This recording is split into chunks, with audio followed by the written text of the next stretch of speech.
You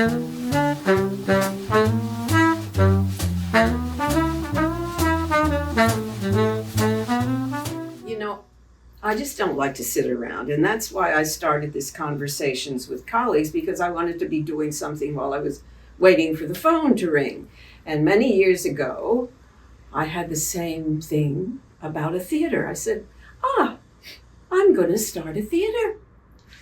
I am going to start a theater. Can you hear me? I cannot believe that I did that with no knowledge about how to start a theater or anything else. However, I started a theater. And one day when I was responsible for millions of actors, a show was going on, I had to sit at the box office because nobody was there to help me. A lady walked in and she said, and this is the lady, and I'm going to let her tell you the story. Oh my God, I'll never forget that day. This is Naomi Koncius, the lady who walked in. Good to be here, anyway. It was a very, very consequential day for me, as for Catherine. And it was interesting because leading up to that, in going back into what I was about, in the 80s, I decided I wanted to really volunteer in the arts. And in New York, there was an organization called Tune In New York. Oh, I didn't know that's what it came from. Yes, it was Thomas Hoving was at the time. His wife was very instrumental in running the organization. And because I was so interested, my husband and I were devotees of museums and theater, and we owned an apartment in the city. And so we were very urban in our likes. And I then called that organization and spoke to her. I think it was Mrs. Hoving, actually, and asked to volunteer. And when I was asked what area I would want to... Do you understand what she said? She said, volunteer, ladies and gentlemen, volunteer. Now she will go on. Yeah, volunteer is the key word. No pay, but you're a volunteer. But at any rate, I indicated that I wanted to work in the theater because it was so interesting to me. And they sent me over to the Harold Clurman Theater on 42nd Street. And I went for an interview, an audition with Jack Garfine, who was the artistic director of the theater. He also ran a theater school there, teaching drama. And I volunteered my time. And in time, my volunteering ended up being part of his personal life because I was taking care of his apartment. I was making a party for his daughter, an engagement party for his daughter, things that didn't come under the heading of volunteering, but I did it anyway. And I didn't mind. It never occurred to me to feel that this was demeaning or not interesting, because the people that Jack knew were so interesting to me that it was part of being part of showbiz. And so I continued there for about 5 years in his life. Then Jack decided to go to Europe, and I had to help my husband out at home with his business because he was in the midst of retiring. And so I reverted back to being an assistant and an administrator to my husband's business. As it turned out, because we were so busy in the city, getting to theater and to movies and to museums, one night it happened that we had nothing to do, and David and I turned to each other and I said, I read this interesting review in the New York Times for an off-Broadway theater. And I said, it sounds very interesting. So I called the theater and said, are there any tickets available? And of course, the person on the other end did laugh and said, of course, come by. So we came by that night, and I believe it was Luck and Bill. It was Larry Luck and Bill's show. Luck and Bill's show. And I remember... Firebugs. And I remember sitting there with David and saying, this is so interesting. I just read the manifesto of the theater in the playbill, and it looks like a place I would like to spend some time and volunteer again. So I then sought out Catherine. No, but she has to tell the story, which I find very amusing. My darling husband was there, as he always was. Now finish the... Well, he was her husband was wandering around in a t-shirt, and I didn't know what was going on. There was a lot of activity, a lot of social activity, and Huey was being very grand with everybody and saying hello. And this, so this is so interesting. I wonder if he's the director. At first, I did think it was he. Then I found Catherine was sitting in the corner, and I approached her very carefully because I didn't know who she was, basically, and I introduced myself. And I said, by the way, are you open to having any volunteers? Oh my God, I'll never forget those words. And work with you. And she said, oh my God. She said exactly that. Oh my God.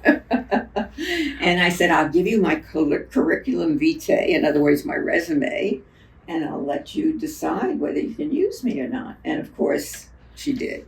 I said, didn't need her curriculum vitae. I mean, I'll let you finish in a minute, but I had somebody working in the box office, and all I can say was it was an experience to have to deal with this person. And finally, I just decided, well, I guess I'll have to do the box office as well, and I guess I'm going to have to do this as well, and And she said, could she volunteer? And I thought, oh my God. It was like a gift from God. I mean, because you had a brain. I mean, and you knew how to do it. Yeah. I mean, how many shows did you work on with? Well, quite a few. And then also I ended up printing the tickets and punching the tickets and doing all kinds of things and getting a concession set up in the theater and stuff like that. You know, all the odds and ends. And I remember even being there when you were having a photo shoot with some of the actors at one of the shows. Oh, yes. And it was Joan Copeland was there, and all the old, that was for Tammy Grimes. That's right. And they were all there, and I was trying to gather their information to put into a program because I knew we had to print the program. So I was doing interviewing on the spot and stuff like that. So it worked out to be fascinating for me. You know, it's interesting because things that I couldn't at that time, I remember we had Tammy Grimes, we had Joan Copeland, we had Rita Gam, we had Marjorie Beto. And Marjorie Beto came up to me at one point and she said, is this dress okay? And I looked at her face, I said, oh my God, did you just have a facelift? And she said, yes, I did. Well, I mean, we were herding them into this room and trying to get them to be calm and to sit there and have a great time together so that we could have this photo. And at the same time, I needed a person who did what Naomi did. I mean, I have no idea what she did, but she did it. Oh my God. Well, it was just the gathering of the information and making sure that they knew where they were, et cetera, et cetera. But it was fascinating to see all these older actors whom you hadn't seen in quite a while. Suddenly there they were. And it was to Catherine's credit that the Collies Theater, which was the essence of this whole idea, was actually happening. And these people were coming forward. And it was just so interesting to see those particular people that you knew at one time suddenly were there in the flesh. So it was very, very effective, and I thought it was a fabulous concept. And Plus the fact that we had the intern program, which was for inner city high school graduates, and we sent them around to every person in the business, a hat maker, costume maker, stage manager, everybody. And this person would have a few weeks with that person, and the young girl who we had is now acting on Broadway, which is interesting. But we would give these big parties for opening night. And Naomi would get her car out and we'd go to Costco. To gather up all the trays and stuff like that. Yeah, for the opening. There were so many things, you have no idea. And when somebody says to you, I mean, if you're as brilliant as I am and you say you're going to start a theater from nothing, and somebody says, do you need to volunteer? Ask for Naomi, because, I mean, there are volunteers that you have. I mean, you were talking about the entertainment lawyer, which was the second one we had. The first one really messed everything up. And we didn't know what to do. I didn't know what to do because I'd never dealt with this before. And Naomi, of course, came in after that, and I put her on the board right away. So, well, the interesting thing, when I was at the Clermont, I did work on grant work, and I had never done that before. And as a matter of fact, I think Jack told me at the time when we got a $5,000 grant from NISCA, he was like in heaven. He says, "We've never gotten any money before." And I didn't know how I did it, but somehow I filled out the forms and went to the hearing, because you had to go with your books and tell them about your budgets, all of which was new to me, but we worked it. And so when I came to the colleagues, another colleague of ours was Brian. Your friend Brian, and Brian and I tried to do grant work, and that was very hard because I went to the libraries that supply you with all the names of all the organizations that are in fact giving grants to various areas. But that was a very hard pull, because I wrote, I don't know how many letters and how many hours I spent doing that on letterhead and making up the letter and individualizing it. But I don't even know if we got a response. We got the people the Mars Bars people, that's right, the sisters who were involved with that. We got them, and but the problem is when you went to the library, and I found this too, is if somebody doesn't know you, they don't know you. Yeah, it's cold calling. Yeah. And we were in New York, even though we had every time we did a show, we were in the New York Times. Yeah. Every time. Because we had those people. You were reviewed, which was really interesting. Yeah, because most of the off-Broadway stuff doesn't even get a line in the paper. Yeah. So it was interesting. And that's exactly what brought me to you, essentially, also. So yeah. And then when we did Tasting Memories, that was a wonderful show. A wonderful show. Oh, the putting together Tasting Memories was all of the different things that were written about food. And we had some really, some songs too. Oh, that was with Kitty Carlisle. Kitty Carlisle, yeah. And Alvin was there. Alvin was in. Oh my God. And it was so much fun because Kitty's so gorgeous. First of all, she came, and I had called her up to see if she would do it. And she said yes, because she thought I was somebody else. Then she came to rehearsal, and she said, "I don't want to do this because I don't have enough to do." I said, "Wait a minute, don't go anywhere." I went to one of the actresses and I said, "Please, can you let me for 2 days give me that particular piece so that Kitty can do it?" Oh, she said, "Sure." So I said, "No, I'm giving you this extra piece, Kitty." Plus, I gave her the most wonderful song, Marshmallows, something about it. I can't remember, but she loved that song. She put it in every show that she did after that. And she was the most wonderful person to have anywhere. And she saved me with equity also. But she was sitting in front of Alvin, and Alvin started to sing, I had something from, anyway, he was very funny. She turns around, she was in the front row. She turns around and she bursts out laughing. She was at such ease on stage. Yeah, she was very much herself. She was perfect. Quite a character. Yeah. I mean, there were so many wonderful experiences. Yeah, there were really. Michael Fischetti was there. Yeah. And the men, I should have brought I had the poster at home. Rosemary Harris came one day. She was there for. As a matter of fact, we went to dinner that night after the show. We all had dinner together. That was a different show, wasn't it? I think that was a Tasting Memories. Because I think she signed the poster that I have at home. Maybe she came as a audience, an audience person. And then later she came. I'll never forget this. There was one of our volunteers was a young actress, and she was sitting in the booth, supposedly taking orders for tickets.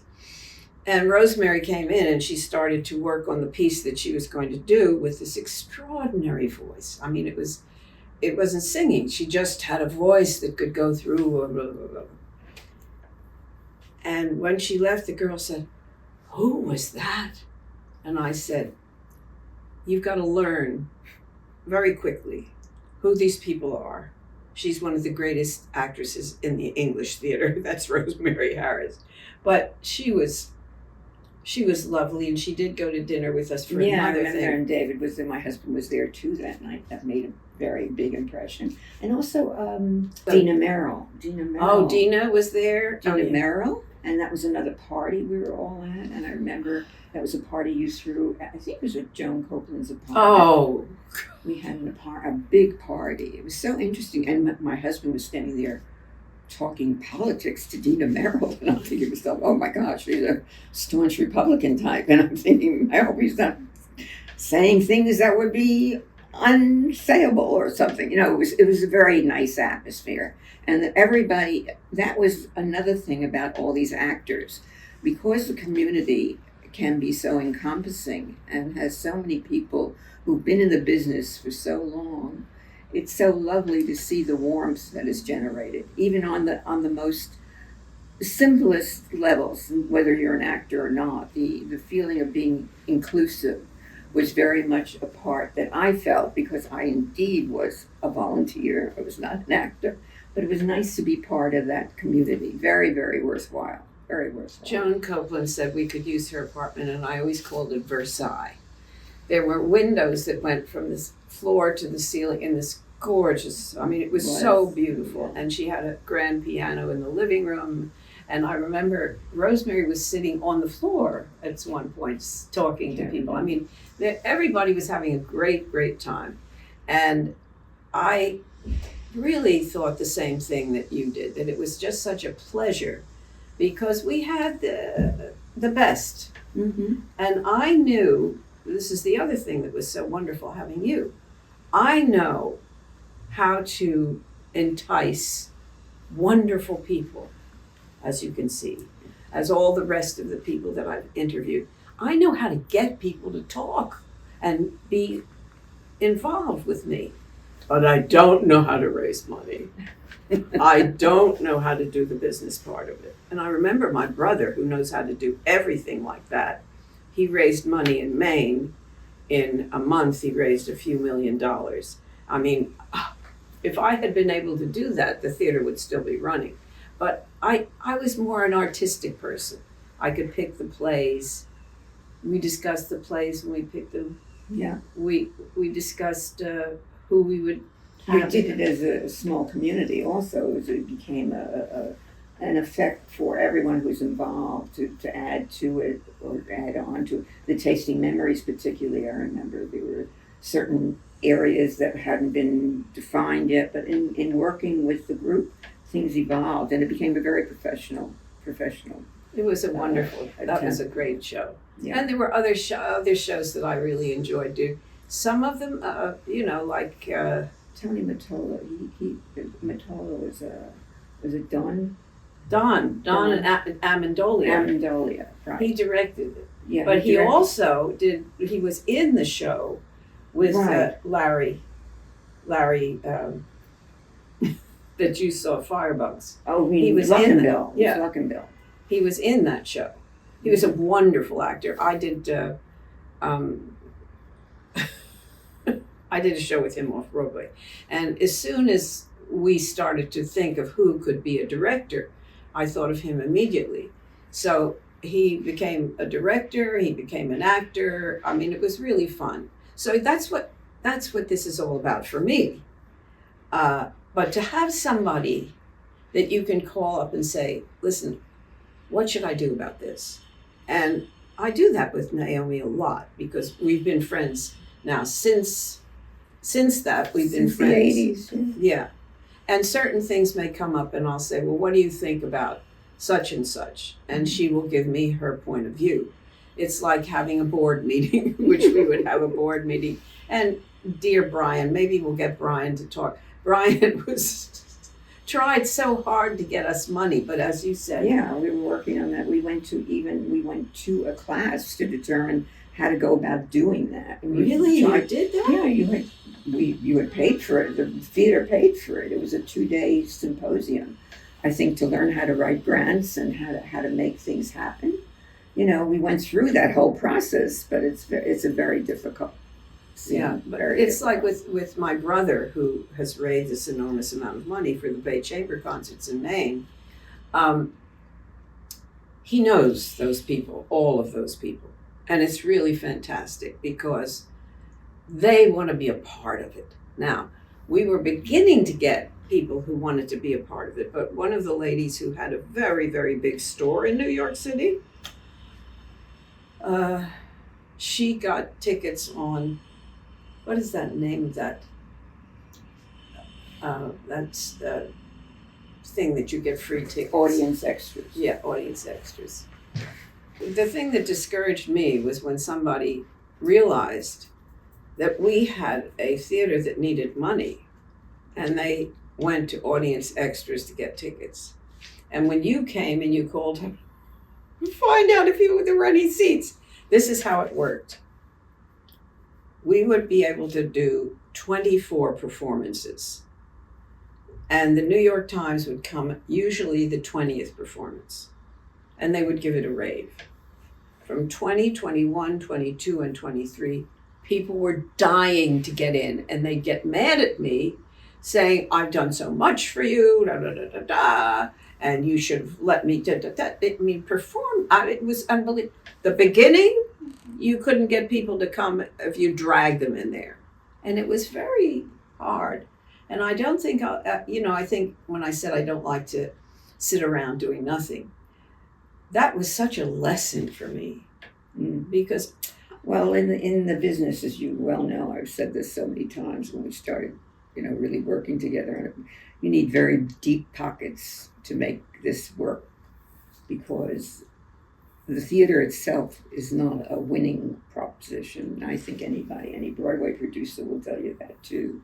So that in fact, in order to have that ability to do what you want to do, you need a lot of cash on hand, and that's very difficult. Yes, because the Signature Theater had deep pockets from the very beginning. You have all these contributors. Yeah. But you had the main person who was a very important person in the business, and he called out to it's like Tommy. Tommy started the Bay Chamber concerts with my brother Andy, and they can reach out to various people, and my sister also. They could reach out to different people. And we were beginning to get it. Then the overhead became too much. Yeah, The rent, because rent, at that time, Catherine had a regular office. She was not working out of her apartment anymore. And that was one of the things that you suggested. Yeah, because it became more and more difficult to work out of her apartment where she was living previously.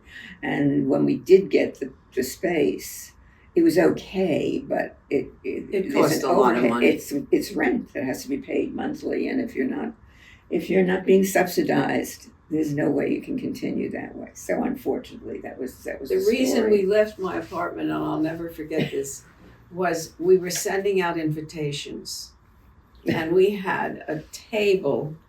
My apartment was much smaller than this one, and we had a table, teeny, and people were licking the things and closing didn't them. have elbow room. It was really something. It was something. And these wonderful people who were helping me. But it was discouraging. And so I got discouraged.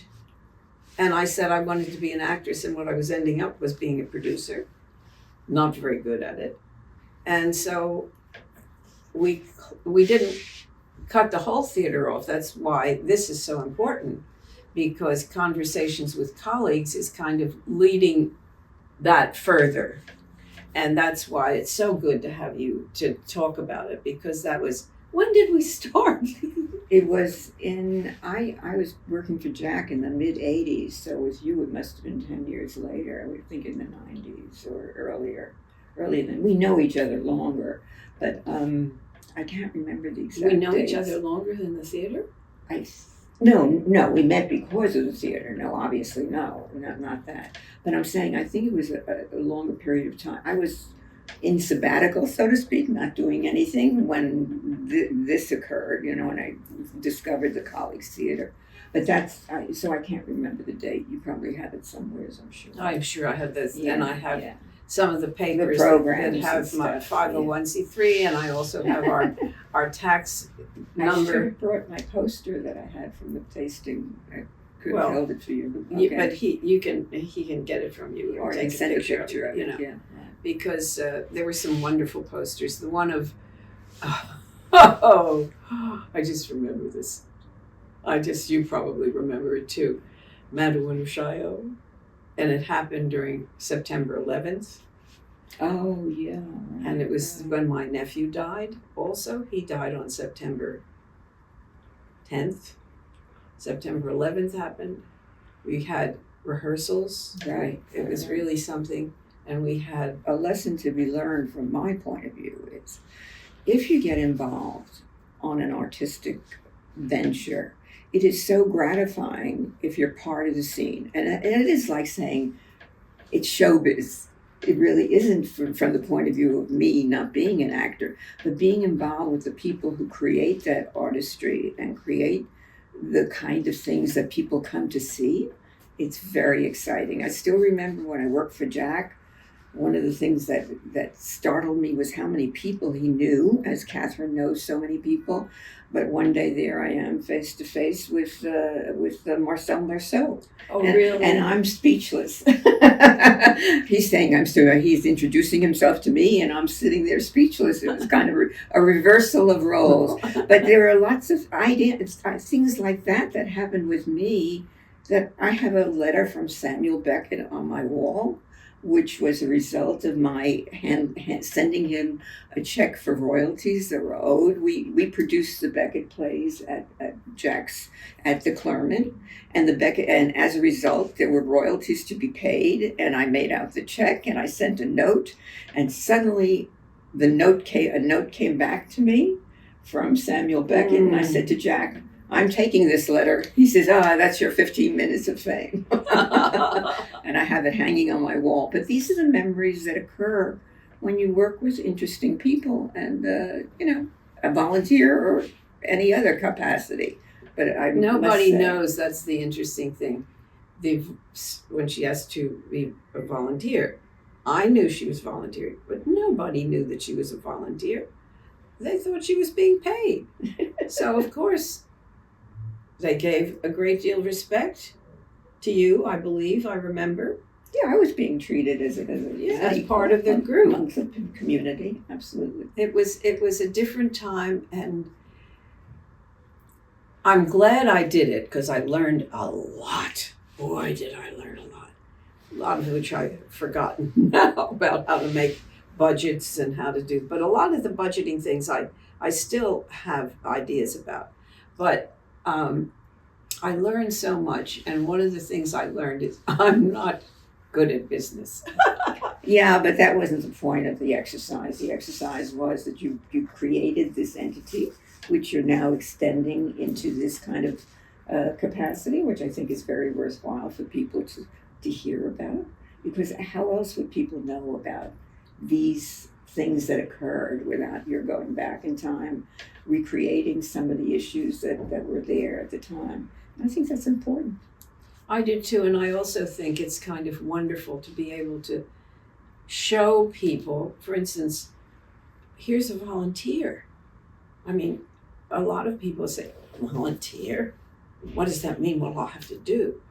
When you're a volunteer and you really, really love it, that's when you're terrific. That's when you're getting paid back. Now, with Jack Garfine, you got paid back so many. You met Alvin. But actually, I did get paid by Jack eventually. I got to be an assistant producer with him.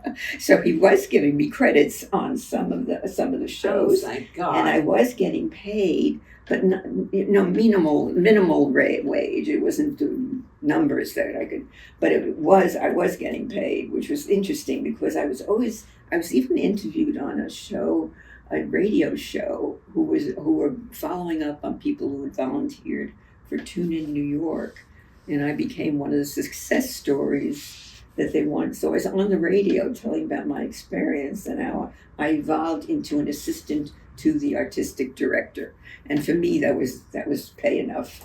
Oh.